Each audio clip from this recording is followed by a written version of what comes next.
ஒன்னு ரெண்டு மந்திரிங்க தப்பு பண்ணாலும் ஆட்சியே சரியில்லைன்னா மக்கள் சொல்லுவாங்க.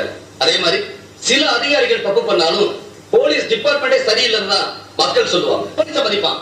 குடிச்சிட்டு கலட்டப்படுறவங்கள பிடிக்க போற போலீஸே குடிச்சிட்டு போனா மக்கள் எப்படி மதிப்பாங்க?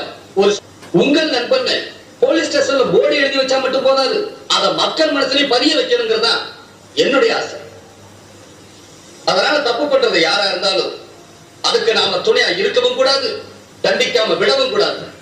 பொய்யான கோஷம் போட்டு மக்களை ஏமாத்துறதுக்கு நாம அரசியல்வாதிகள் இல்ல, கவர்மெண்ட் சர்வன்ஸ். ஒரு பொண்ணு கடத்துல தாலி ஏற மாதிரி நாம காக்கி சட்டை போட்டுக்கிறது, நம்ம பதவியில தப்பு பண்றது மனைவி கணவனுக்கு துரோகம் பண்ற மாதிரி. எஸ், உங்க மனைவி கற்போடு இருக்கணுங்கிறத எவ்வளவு முக்கியம் நினைக்கிறீங்களோ அதே மாதிரி நீங்க கடமையில நேர்மையா இருக்கணும்னு மக்களும் நினைக்கிறாங்க. சோ புதிய லட்சியத்தோட பணியாற்றி தமிழக காவல்துறைக்கு மேலும் புகழ் சேர்க்கணும்னு உங்களில